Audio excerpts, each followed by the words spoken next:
দেখো প্রথম অঙ্কটা, সুনীলবাবু বাড়ি থেকে অফিস যাওয়ার পথে 10-এর একাংশ রিক্সায় এবং 20/14 ট্রেনে এবং বাকি 2 কিলোমিটার অটোতে যাতায়াত করেন। তার মোট যাত্রাপথ কত কিলোমিটার? দেখো একটা কাজ করছি, প্রথমে এইটা একটু ছোট করে নিচ্ছি, 7 দুগুণে 14 এবং 10 দুগুণে 20, ঠিক আছে। তো এখন দেখো তাহলে তোমার রিক্সায় যাচ্ছে কত না, তোমার 10-এর 1 অংশ, এবং ট্রেনে যাচ্ছে কত 10-এর 7। এটা যদি যোগ করা হয় তাহলে দুটো মিলে মোট কত যাচ্ছে আগে বের করে নিই। তার বাকি পথটা আমরা ভগ্নাংশে বের করব। ভগ্নাংশে বের করার পর সেটাকে পরে বাকি পাঁচটায় 2 কিলোমিটারের তুলনা করে দিচ্ছি। তো দুটো যোগ করলে কত হচ্ছে, 10 10 10 লসাগু 1 + 7, কত থাকছে এখানে 8/10, কাটাকাটি করলে 4 আর এখানে থাকছে 5। তো দেখো 4/5 এইটা। আর মোট ধরো মোট যাত্রাপথটা তুমি জানো না, তাই 1 ধরে নিচ্ছি আমি, ঠিক আছে। তো এই 1-এর থেকে যদি এই 4/5টা তো দুটো পথ গেল, ঠিক আছে। তো 1-এর থেকে যদি এটা বিয়োগ করে দেওয়া হয় তাহলে তোমার কত থাকছে না, তোমার 1/5, ঠিক আছে। তো দেখো এইবার এই 1/5কেই বলেছে যে বাকি পথ যেটা, সেই 1/5কেই বলেছে এখানে কত কিলোমিটার, 2 কিলোমিটার। তো আমরা লিখতেই পারি, ঠিক আছে। তার 1 মিনিট। তো আমরা লিখতেই পারি যে এই 1/5-এর ভ্যালু কত কিলোমিটার, 2 কিলোমিটার, ঠিক আছে। এই যে 1/5-এর কথা বলেছে কত কিলোমিটার, 2 কিলোমিটার। তাহলে যেহেতু আমরা মোট 1 ধরেছিলাম, তাহলে 1 অংশ সমান সমান কত হবে, 2, নিচের 5 এখানে উপরে চলে আসবে আর নিচের 1-এর 1, তাহলে 5 দুগুণে কত 10 টোটাল। Option number C. পরেরটা দেখো, পরেরটা বলেছে কি, কোনো বিদ্যালয়ে 40 জন ছাত্রছাত্রীর মধ্যে 150টি আপেল এমনভাবে ভাগ করে দাও যেন প্রত্যেক ছাত্র 3টি করে এবং প্রত্যেক ছাত্রী 4টি করে আপেল পায়। ছাত্রীর সংখ্যা কত? এটা একদম সিম্পল, একদম শর্ট হইতে আমি করে দিচ্ছি। দেখো ধরো ছাত্র সংখ্যা আছে x এবং ছাত্রী সংখ্যা আছে কত y, ঠিক আছে। আর এই ছাত্র এবং ছাত্রী মিলে মোট কতজন বলেছে না, তোমার 40 জন, ঠিক আছে। দেখো একদম সিম্পল হয়। এবং বলেছে প্রত্যেক ছাত্র 3টি করে ফেলো। দেখো ছাত্র যদি তোমার 1 জন হয়, এক একজনে যদি 3টি করে পায় তাহলে মোট কতটি পেলো, 3x আপেল পেলো।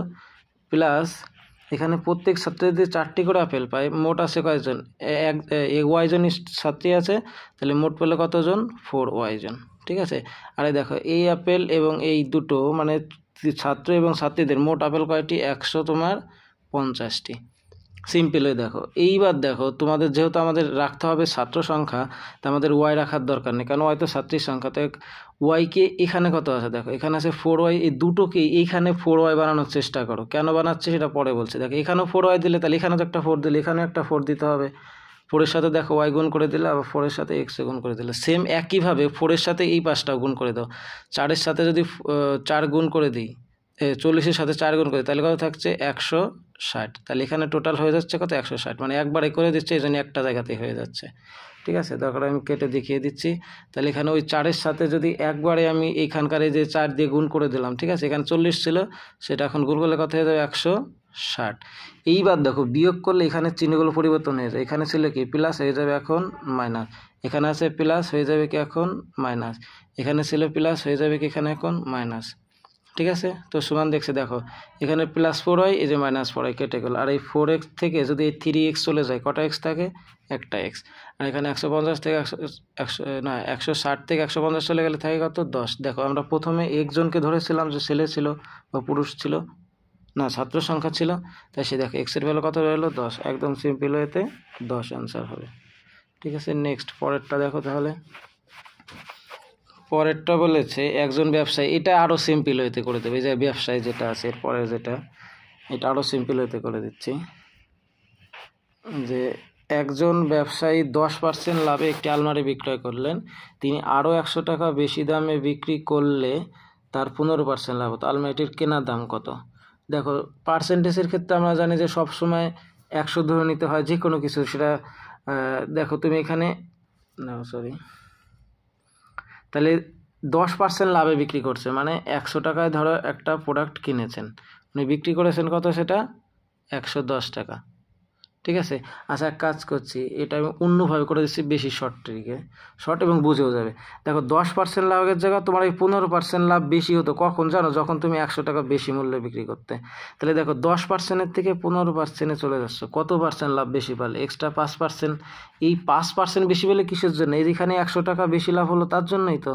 ঠিক আছে, তাহলে তার মানে আমরা বলতেই পারি যে 100 টাকা বেশি বিক্রি করেছে, কেন? এই 5% বেশি দামে বিক্রি করেছে বলে। তার মানে আমরা বলতেই পারি যে এই 5% সমানই কত? 100 টাকা।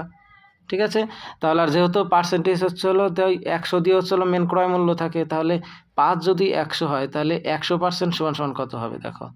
ঠিক আছে, তো এটার সাথে এটা কত গুণ করে হয়েছে? 5 করে 100, 20 গুণ করে, তাই এই 100-র সাথে ওইখানে 20 গুণ করে দিয়ে দাও, তাহলে কত হবে? একদম সিম্পল 2000 টাকা। ঠিক আছে, তাহলে এটার অপশন হচ্ছে কত? সি। আর একটা হয়তো দরকার দেখিয়ে দিচ্ছি, এটাকে একদম শর্টে করবে, এটা তো বট করার কোনো প্রশ্নই আসে না। আমি দেখিয়ে দিচ্ছি, দেখো তোমরা একদম সিম্পলভাবে করবে যে এই 10 থেকে 15 হলো, দুটোই কিন্তু লাভে লাভ। ঠিক আছে, যে 10 থেকে 15% লাভ হলো, কেন? 5-এর জন্য। 5 বাড়লো, 5% বাড়লো। এটা বাড়লো কিসের জন্য? এই 100 টাকা বেশির জন্য। 5কে যদি 100 বলা হয় তাহলে তোমার যেহেতু আমরা শতকরা ধরেছি, তাহলে 100-কে কত বলা হবে? কারণ 100-এর মধ্যে লাভ, 5 তো এটা পার্সেন্টেজ ছিল। 5 কুড়ি কত? 100, আর 20 দিয়ে 100 গুণ করলে একদম সিম্পল 2000 টাকা। বেস্ট হয়ে হচ্ছে হলো এইটা। ঠিক আছে, উত্তরের অপশন 2000 টাকা। Thank you. ভিডিওটা ভালো লাগলে একটা কমেন্ট করে দিও এবং লাইক শেয়ার করে দিও।